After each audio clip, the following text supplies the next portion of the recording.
ಯಾವ ಒಂದು ವ್ಯಕ್ತಿ वेश्या स्त्री के साथ जब संबंध बनाता है ಒಂದು ವೇಶ್ಯಳೊಂದಿಗೆ ಸಂಬಂಧ ಮಾಡುವಾಗ तो उसके साथ एक आत्मा हो जाता है। ಅವರಿಬ್ಬರು ಒಂದೇ ಆತ್ಮ ಆಗಿ ಬಿಡ್ತಾರೆ. क्या?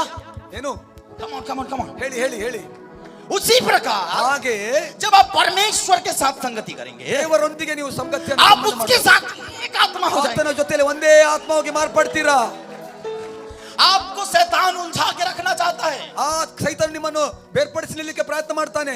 अगर वे विचार कर रहे हैं ವ್ಯಭಿಚಾರ ಮಾಡ್ತಾ तो ಇದ್ದೀರಾ, आप उसका संगति कर रहे हैं। ಅವರ ಜೊತೆಲಿ ಸಂಗತಿ ಮಾಡ್ತಾ ಇದ್ದೀರಾ. आप अगर चोरी कर रहे हैं ನೀವು ಕಳ್ಳತನ ಮಾಡ್ತಾ उसकी ಇದ್ದೀರಾ, संगति कर रहे हैं। ಅದರ ಜೊತೆ ಸಂಗತಿ ಮಾಡ್ತಾ ಇದ್ದೀರಾ. झूठ बोल रहे हैं ಸುಳ್ಳನ್ನ ಹೇಳ್ತಿದ್ದೀರಾ, उसकी संगति कर रहे ಅದರ हैं। ಜೊತೆ ಸಂಗತಿ ಮಾಡ್ತಾ ಇದ್ದೀರಾ. हालेलुया। ಹಾಲೆಲೂಯಾ. तभी तो लिखा है जो भरा रहेगा वही बाहर आएगा। ಏನು ಒಳಗಡೆ ಅದೇ ಹೊರಗೆ ಬರ್ತದೆ. ದೇವರು ವಾಕ್ಯ ಹೇಳ್ತದೆ. सही है कि नहीं? ಸರಿಯಲ್ಲ? अगर परमेश्वर भरा रहेगा ಯಾಕಂದ್ರೆ तो परमेश्वर बाहर आएगा। ಯಾವಾಗ ಪರಿಶುದ್ಧಾತ್ಮ ದೇವರು ನಮ್ಮ ಒಳಗಿರ್ತಾನೆ ಅದೇ ನಮ್ಮಿಂದ ಹೊರಗೆ ಬರ್ತದೆ. अगर दुष्ट आत्मा भरा रहेगा दुष्ट आत्मा बाहर आएगा।